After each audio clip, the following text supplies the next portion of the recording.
Hi, my name is Miss Nicolay, and if you were watching this, you most likely have a student who is in one of my 4th grade English language arts blocks.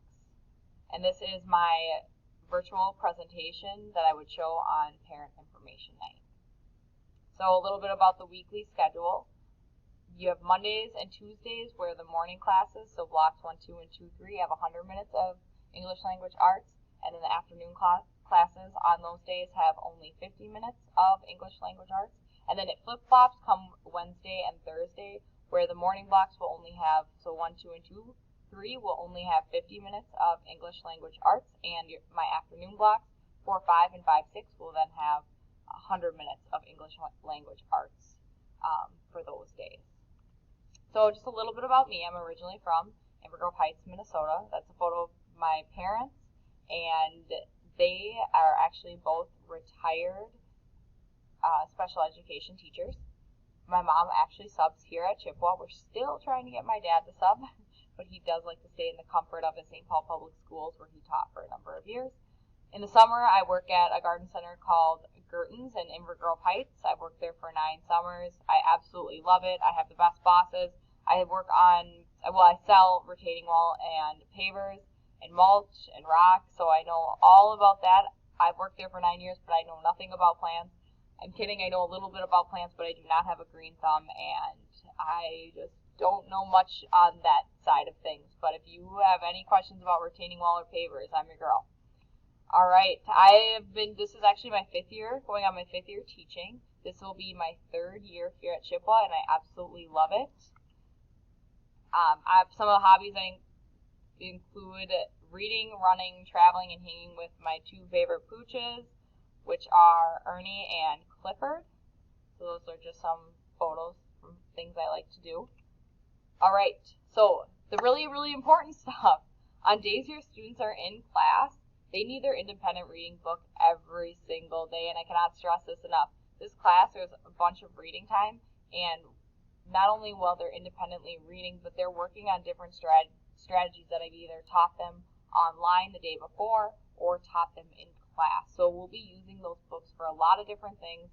Most students are really good about bringing them. Every now and then they forget, and I just have them head down to the library. Oftentimes the students will just check out the same book that they forgot at home, which has worked out really nice, but I can't stress it enough that the students need their independent reading book here every single day.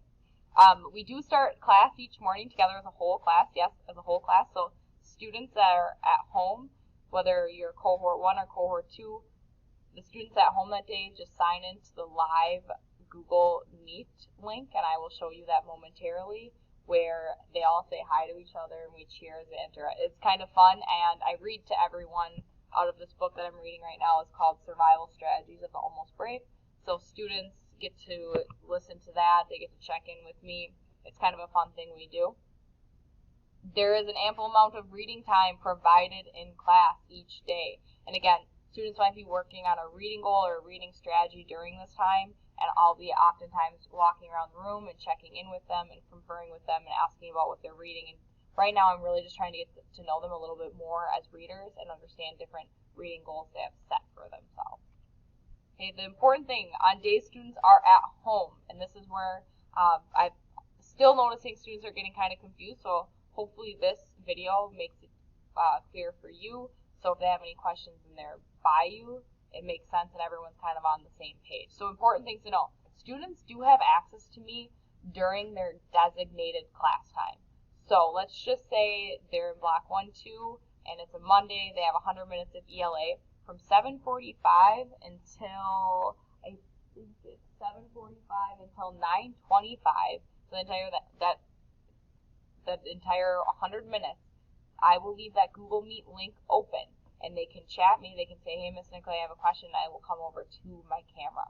So they have access to me that whole time. I'm really trying to encourage students to check in at the beginning of class time on that Google Meet link, so I can basically run them through kind of what they're doing today, and if they have any questions, they can ask right then. I think it's a good habit to get into, because as we work throughout the year, there may be some more challenging things they're doing at home, and they might have questions. So I think it's a good habit for them to continue to try and come to that Google Meet and be there at that time.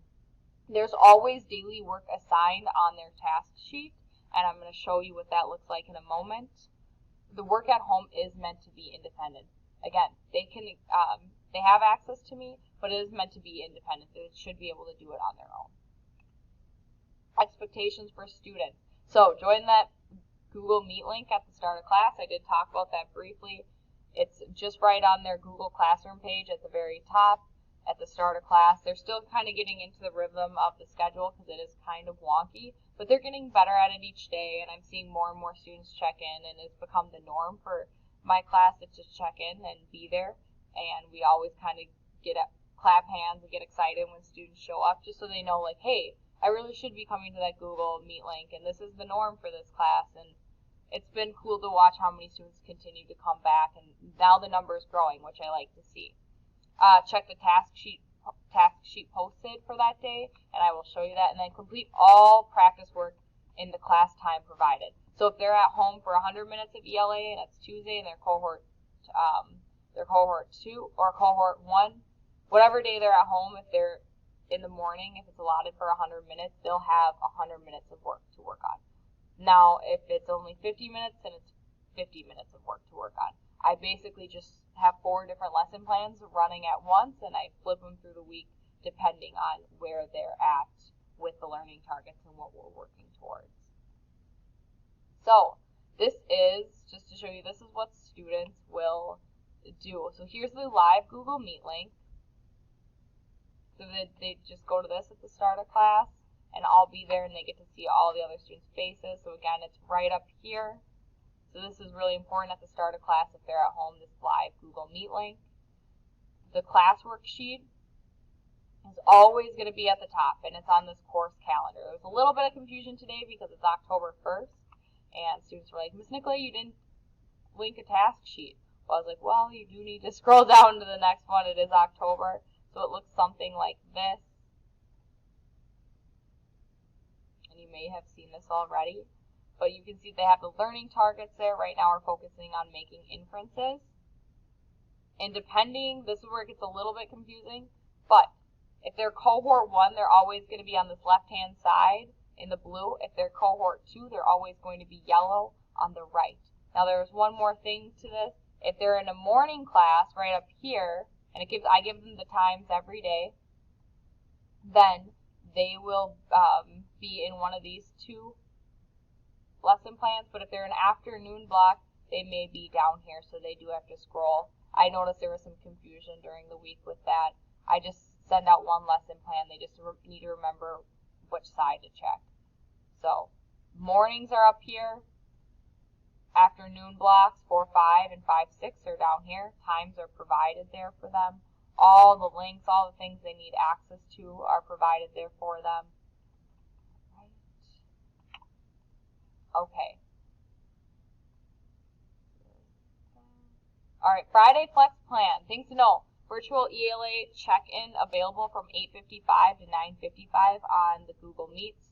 So it's a live link. They can check in if they have any questions. I'm there for them at that time. No appointment necessary. Google Meet link is always provided on the Flex Friday task sheet. Every Flex Friday there will be 1 hour of ELA work provided. This may include any of the following: a lesson, a practice, extension, or review. Right now I'm teaching a reading strategy, and they may have some practice with that reading strategy and some independent reading time.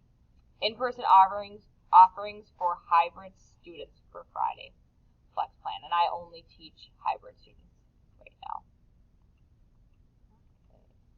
All right, if your student has to stay home on a day they're supposed to be in class, please have them email or Google chat me prior to class starting, and then from there, and I've had this happen a few different times, from there I will decide if they should tune into the live teaching session for that day, or if maybe I will just record myself teaching. Ideally, if they tune into the live teaching session, that would be awesome, because then I can ask them questions on the spot and make sure they're understanding.